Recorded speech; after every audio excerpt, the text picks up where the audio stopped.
Hi folks, it's me, Josh Clark, the Restoration Coordinator for the Anne Arundel County Watershed Stewards Academy. Today I'm going to be going over the basics of stormwater. This is part one of a two-part series. The second part of this series will cover rainscaping.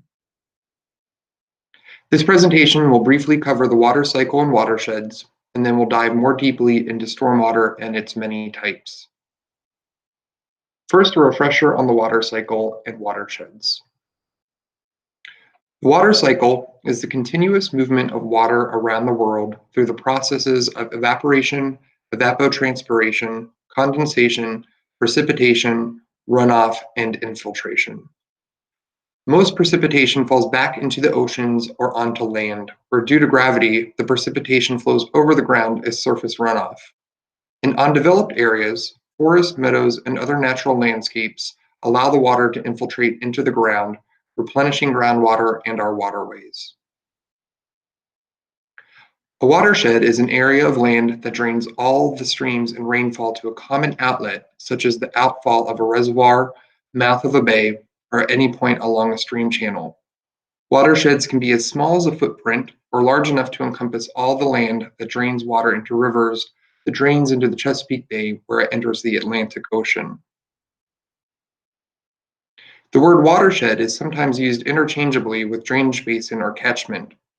Ridges and hills that separate two watersheds are called the watershed boundary. The watershed consists of surface water, lakes, streams, reservoirs, and wetlands, and all of the underlying groundwater. Larger watersheds contain many smaller watersheds. Watersheds are important because the stream flow and the water quality of a river are affected by things, human-induced or not, happening on the land of the watershed. With an understanding of how water naturally interacts with our landscapes, let's discuss water pollution and stormwater and what causes it. In urbanized or developed areas, the natural water cycle is changed. In the urban water cycle, precipitation falls on what is known as impervious surfaces. Impervious surfaces are surfaces that allow little to no infiltration into the ground. Other than exposed natural rock croppings, impervious surfaces are completely human-created and are an unnatural part of most ecosystems. Examples of impervious surfaces are streets, roofs, parking lots, patios, walkways, or anything else that does not allow water to flow through and into the ground. Impervious surfaces are the main contributor to stormwater runoff. Stormwater runoff is precipitation that would otherwise have been retained on site in natural forests or meadows. Everything that falls on an impervious surface, pollution, trash, animal waste, chemicals, oils, sediment, etc., washes off of those surfaces during rain events, often on a direct path to local streams or water bodies.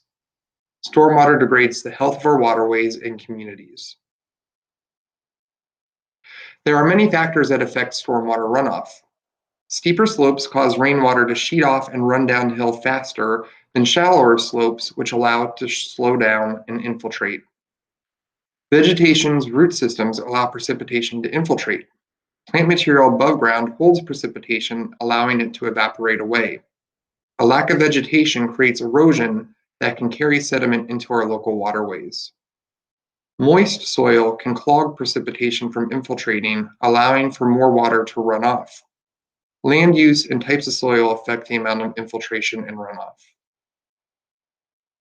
As you can see in this graphic, land use that incorporates impervious surface reduces infiltration and increases runoff. Compare the woods and meadows with little to no impervious surface to the urban business district. In woods and meadows, we get about 2.4 inches of infiltration and about 0.6 inches of runoff. In a highly urban area, we get 0.5 inches of infiltration and 2.5 inches of runoff. They're almost completely opposite of each other in terms of stormwater. Remember, when soil is compacted to the point that no moisture or air can move through the soil particles, it is essentially impervious. Stormwater pollution can be broken into two categories: quality and quantity. Under quality, stormwater washes nutrients, sediment, hydrocarbons, salts, trash, heat, and other pollutants into our water bodies. Under quantity, stormwater volume erodes stream channels, toppling trees and washing sediment downstream and severely degrading aquatic habitat. Excess nutrients that wash into our waterways can lead to eutrophication. Eutrophication is a state in which big bodies of water, such as lakes, parts of the ocean, and other reservoirs, have a surplus of algal growth due to those excess nutrients. In the Chesapeake Bay watershed, we are most concerned with nitrogen, phosphorus, and potassium, key nutrients used in agriculture and in maintaining lawns. Sediment or dirt that is not properly stabilized on the surface of the land can be washed into our waterways by stormwater runoff.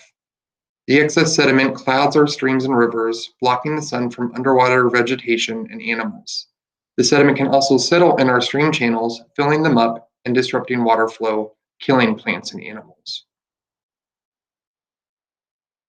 Excess oils, greases, and other toxic chemicals from cars and industry can be picked up in stormwater and washed into our waterways. These hydrocarbons can cause tumors and lesions in fish, such as brown bullhead catfish.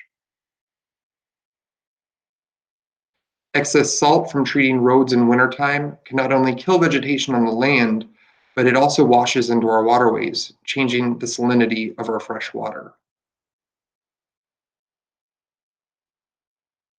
Any trash that is not properly disposed of on the land can be picked up and washed into our waterways.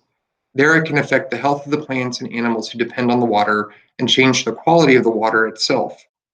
Trash flowing into our stormwater infrastructure can also clog stormwater inlets, catch basins, and pipes, exacerbating flooding.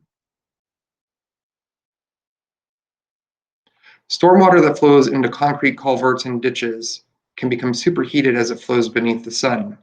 This hot water can kill fish and plants as it plumes into our waterways.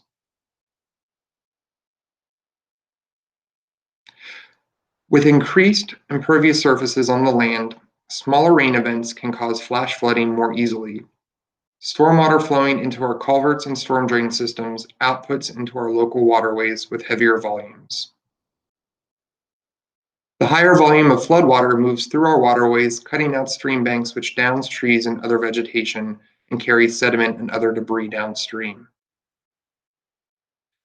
Increased flood volume on smaller streams comes together as larger, more dangerous and destructive floods downstream, similar to the one that occurred at Great Falls, Maryland in 2011. How can we contend with stormwater? Part 2 of this two-part series will familiarize you with rainscaping techniques that will reduce stormwater in your own backyard. Thanks for listening to Stormwater 101. Feel free to listen to Rainscaping 101 to see how you can help minimize stormwater in your communities. As always, we have additional resources on our website, aawsa.org, or feel free to reach out to me directly. Have a great day.